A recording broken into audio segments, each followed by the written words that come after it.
وَأَمَّا مَنْ خَافَ مَقَامَ رَبِّهِ وَنَهَى النَّفْسَ عَنِ الْهَوَى فَإِنَّ الْجَنَّةَ هِيَ الْمَأْوَى۔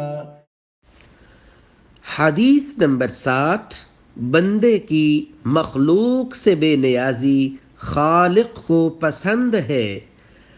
عن حکیم بن حزام رضی اللہ عنہ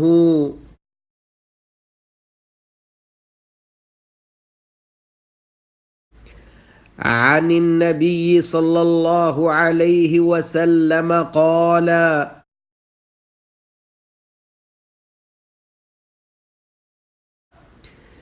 الید العلیا خیر من الید السفلی۔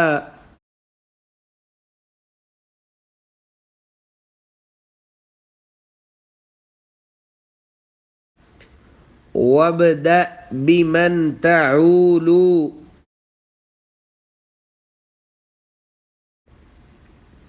وخير الصدقة عن ظهر غنى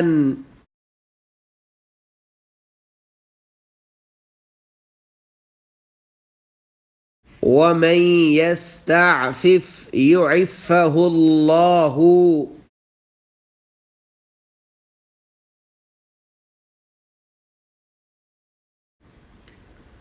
ومن يستغني يغنه الله۔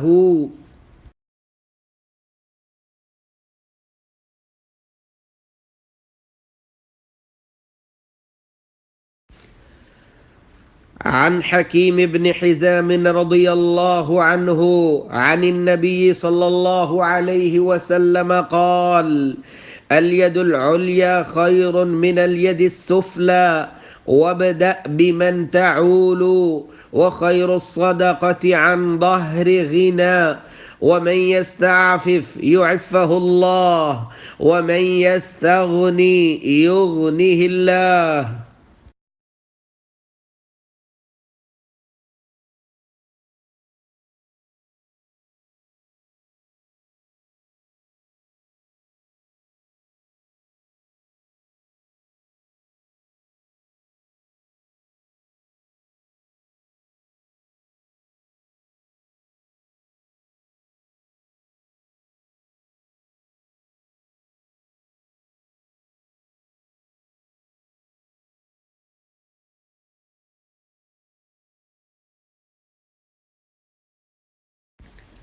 عن حكيم بن حزام رضي الله عنه عن النبي صلى الله عليه وسلم قال، سیدنا حکیم بن حزام رضی اللہ عنہ سے روایت ہے، آپ صلی اللہ علیہ وآلہ وسلم نے فرمایا: الید العلیا، اوپر والا ہاتھ، خیر من الید السفلی، نیچے والے ہاتھ سے بہتر ہے۔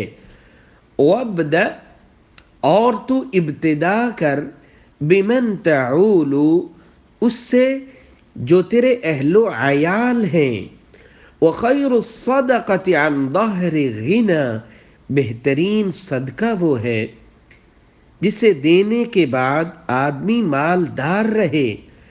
ومن یستعفف یعفہ اللہ، جو کوئی سؤال سے بچنا چاہے اللہ ذوالجلال اسے عافیت سے نوازتے ہیں۔ ومن یستغنی، اور جو کوئی دوسروں کے مال سے بے نیاز ہونا چاہے، یغنہ اللہ، اللہ ذوالجلال اسے بے نیاز فرما دیتے ہیں۔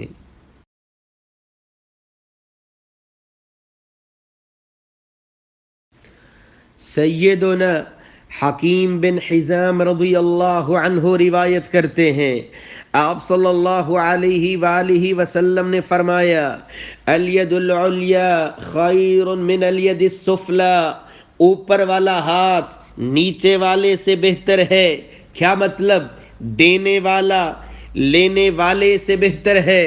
وابدأ بمن تعول، صدقہ کرنا چاہتے ہو پہل کیجئے، لیکن اپنے اہل و عیال سے کیجئے۔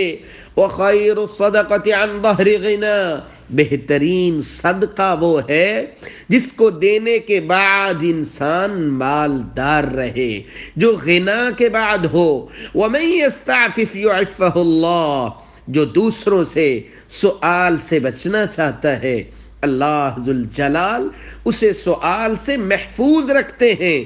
وَمَن يَسْتَغْنِ يُغْنِهِ اللَّهُ، جو دوسروں کے مال سے بے نیاز ہونا چاہے، اللہ ذوالجلال دوسروں کے مال سے اسے بے نیاز فرما دیتے ہیں۔